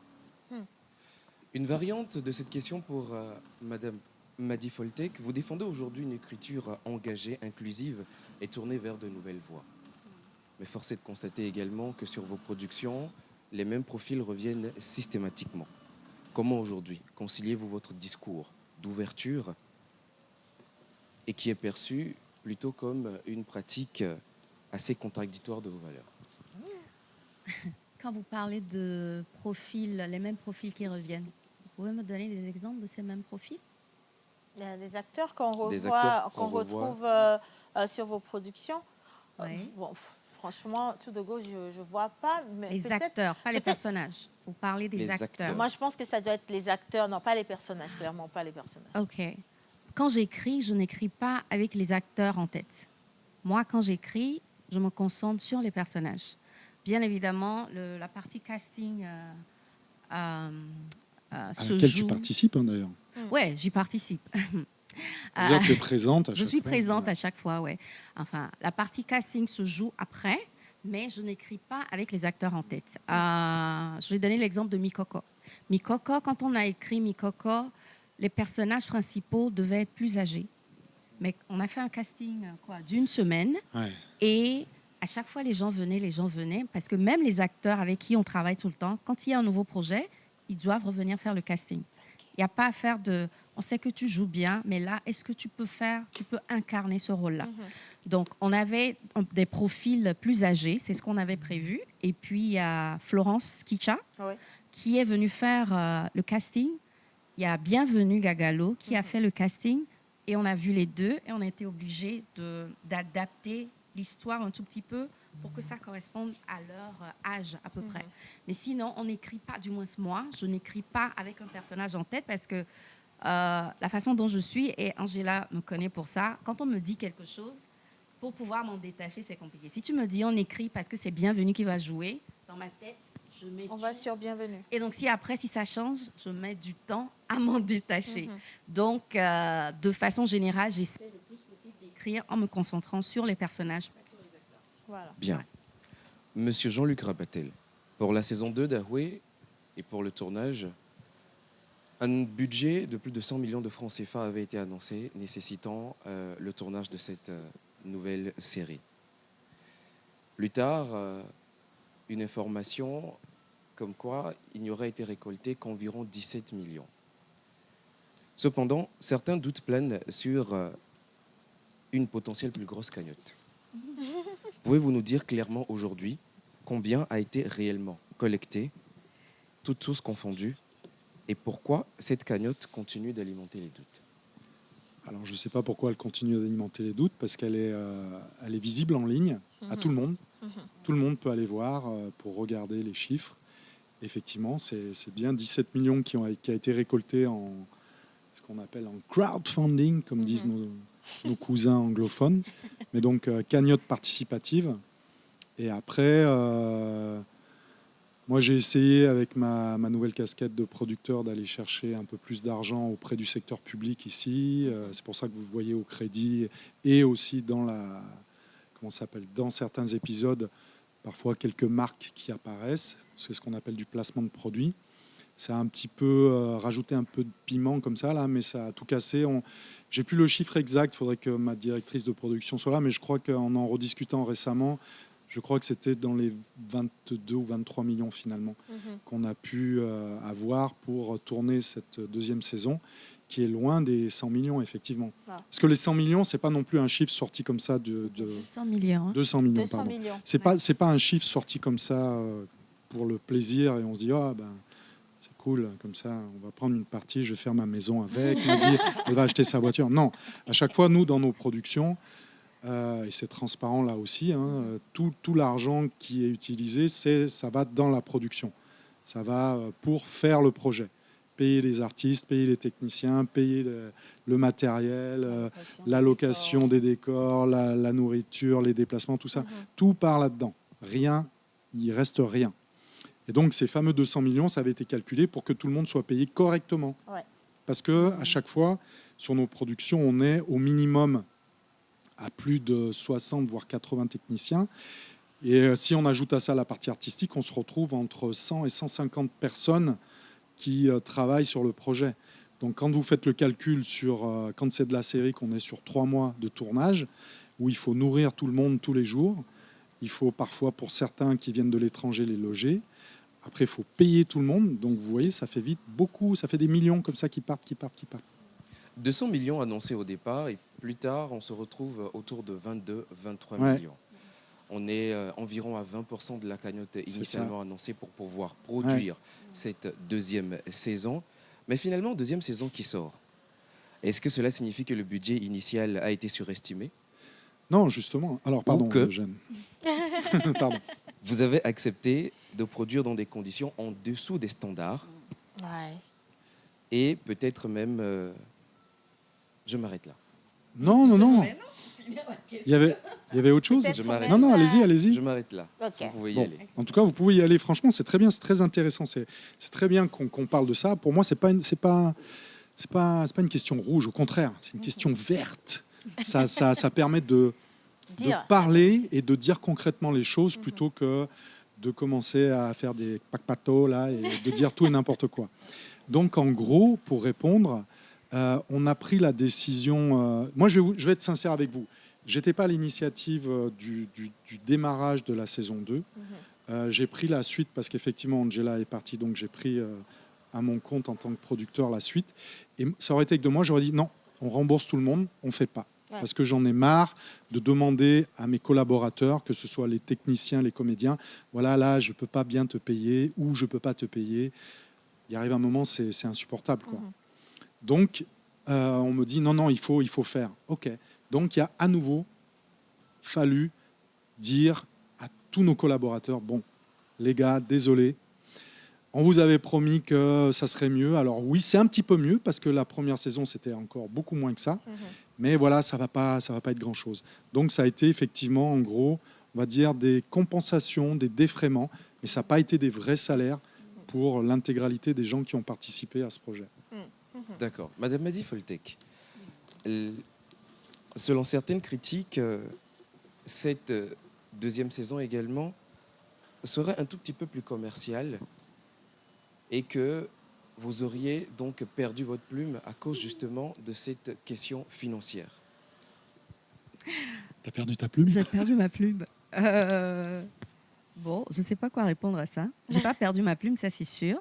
C'est juste que chaque projet n'est pas toujours le même. Donc c'est vrai qu'il y avait une première saison, mais je crois dès le début de la saison 2, on a annoncé les couleurs en se disant, OK, là, on va sur autre chose. Même si on garde l'esprit d'Ahoué, même si on garde certains personnages, on va sur autre chose. Et donc, c'est ce qu'on a fait. Donc, tous mes projets ne seront jamais les mêmes, en fait. Il y a certains qui aimeront, il y en a d'autres qui n'aimeront pas. On mais ne peut bon. pas satisfaire tout le monde. On ne peut pas satisfaire tout le monde. Faudra jamais Mais ma l'unanimité. plume, je l'ai toujours. Ouais. D'accord. Ma dernière question pour Oui. Madi Foltek et mon Mhm. avant-dernière. Certaines personnes prétendent que cette nouvelle saison manque de quelque chose. Et d'autres chuchotent ou murmureraient que cela manque de la présence de Madame Angela Kereboro. Oui, ça c'est sûr, parce qu'elle n'était pas là. Oui, elle n'était pas là.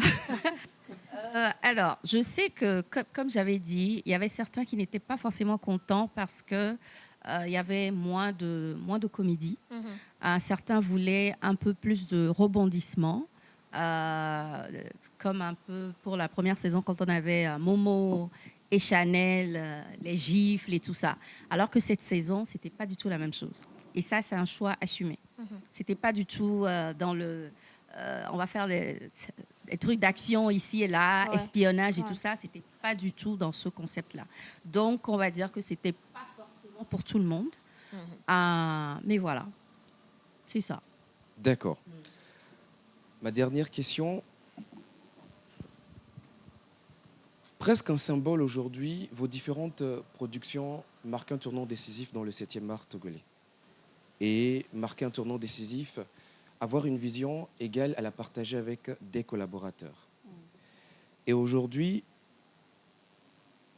est-ce que ce succès ne vous oblige pas à non seulement avoir toujours et continuellement des histoires, mais aussi des méthodes de gouvernance et de production particulières? Parce que selon certains bruits de couloir, Plusieurs de vos collaborateurs auraient été licenciés sur des motifs qui pourraient être qualifiés de légers. Sur des motifs légers. Léger. Ah. Alors là, il faut m'annoncer. Il faut qu'on les rappelle pour Ouais, qu'ils il viennent faut. dire. Parce que je vois pas. Avant que tu ne répondes, moi, Ouais. je dirais que... enfin, on parle de collaborateurs sur Ahoué ou de façon générale? De façon générale. Mhm. OK. Donc, je ne suis pas forcément yobo. Je ne suis pas employée à plein temps. On va yoboliser. Mais Angela est quelqu'un de très exigeante. Angela sait ce qu'elle veut. Jean-Luc, ils ont tous les deux une certaine vision. Et donc, Angela et Jean-Luc ne demanderaient jamais à quelqu'un quelque chose qu'eux-mêmes, ils ne feraient pas. Donc, si la tête est exigeante, quand tu viens sur un projet Yobo, tu dois sautes être pas. exigeant. Attention aux détails et tout ça. Et ça, c'est même des trucs avec lesquels les acteurs blaguent, que ce n'est pas parce qu'on t'a donné le rôle principal qu'on ne peut pas te licencier du jour au lendemain si tu ne fais pas ce que tu dois faire, en fait. Donc, ce côté-là, je ne sais pas de qui on parle, mais de façon générale, tout le monde a, on va dire, une responsabilité. Parce que sur un projet, ce n'est pas juste une personne. Si quelqu'un ne fait pas son travail, ça affecte tout le monde. Donc, de ce côté-là, voilà ce que j'ai à dire. Maintenant, production, il faut parler. Oui, qu'est-ce que je pourrais dire? Non, tu as bien résumé l'histoire, mais après, il faut pas oublier que notre domaine, et particulièrement, on va dire, le domaine audiovisuel, en tout cas précisément dans la fiction, que ce soit la série ou le film, ça reste des projets d'aventure humaine. Donc, on ne peut pas satisfaire tout le monde. Et comme l'a dit Madi, effectivement, nous, enfin, en tout cas, à l'époque où Angela était encore présente, et même depuis son départ, le maître mot, c'est d'être toujours irréprochable par rapport à nos exigences, dans le sens où ce que l'on exige, on l'exige parce que on sait que nous-mêmes, on s'imposerait les mêmes exigences. Donc, par rapport à ça, il n'y a pas d'à peu près, quoi. C'est comme ça que ça se passe. Donc après, effectivement, peut-être qu'il y a pu y avoir par le passé des gens qui ont pris ça comme peut-être des... Un peu trop personnellement. Oui, personnellement, ou peut-être de leur point de vue comme une forme Une raison d'injustice. légère aussi. Mais moi, je tiens quand même à souligner que parmi nos exigences, il y en a une qui est vraiment fondamentale, c'est le respect de tous nos collaborateurs en tant qu'individus et aussi par rapport à nos engagements. C'est-à-dire que je mets au défi de trouver qui que ce soit ayant collaboré avec nous, de dire que soit il n'a pas été payé, ou il n'a pas été payé en temps et en heure, ou il n'a pas été respecté. Enfin, toutes ces choses-là, non, ça n'est jamais arrivé, quoi. Et sinon, je voudrais rebondir très rapidement sur un autre aspect de la question, Eugène. 5 secondes rapidement. 5 secondes très rapidement. Par rapport au fait de s'adapter par rapport à notre environnement et à la difficulté auquel on fait face, notamment sur les problèmes de financement, ça, c'est une contrainte fondamentale aussi dès le départ sur l'écriture. C'est-à-dire que dès l'écriture, c'est quelque chose qu'il faut prendre en compte. Et ça, c'est un message que je lance à tous nos collaborateurs, enfin, je veux dire, tous nos collègues producteurs, réalisateurs togolais. Gardez ça en tête. Ne partez pas dans des délires, je vais faire comme Hollywood, tout ça. Non, c'est pas possible. Restez concentrés sur ce qui est possible de faire ici et tout se passera très bien. Tout se passera très bien. Et j'espère également que ces questions rouges se sont très bien passées pour vous. Merci d'avoir répondu à mes questions. Merci. Merci, Eugène. Merci à toi également, avec tes questions rouges en veste bleue. Merci en tout cas d'avoir terminé l'émission. Malheureusement, il nous reste à peine 1 minute pour clôturer. Mais voilà, elle a des images. Et moi, j'ai quand même l'extrait d'Ahoué que j'aimerais que les téléspectateurs puissent regarder. Et on va leur rappeler également où est-ce qu'ils peuvent retrouver les 4 épisodes. Alors, les 4 épisodes sont sur YouTube, sur la page Ahoué Web Série. Et c'est gratuit. Avant ça, j'aimerais souhaiter un joyeux anniversaire à notre Atavigé, Cypri. C'est aujourd'hui son anniversaire, donc joyeux anniversaire, doyen. Voilà. Bon, on regarde en image rapidement et puis on revient.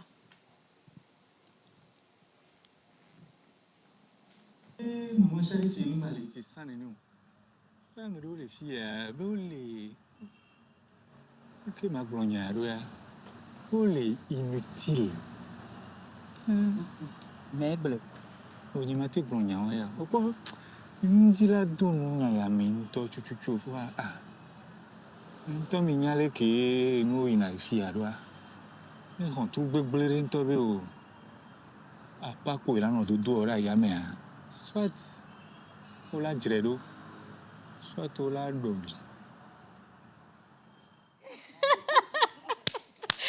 Mais quand même, ça reste aussi, toujours aussi hilarant, aussi surprenant. Et je pense que vous avez fait un super beau travail. Ça continue. De toute façon, je sais qu'on va revenir encore parler d'Arouet 2 ici. Mais est-ce qu'on aura Arouet 3? Sans financement, il n'y a pas d'Arouet 3. Je crois que c'est clair là. Merci d'être venu dans la pause. Merci à vous beaucoup. également Merci pour beaucoup. le travail. Merci à l'Ariel, les gars, et à demain. Sans financement. Mr. Lecky on the beat.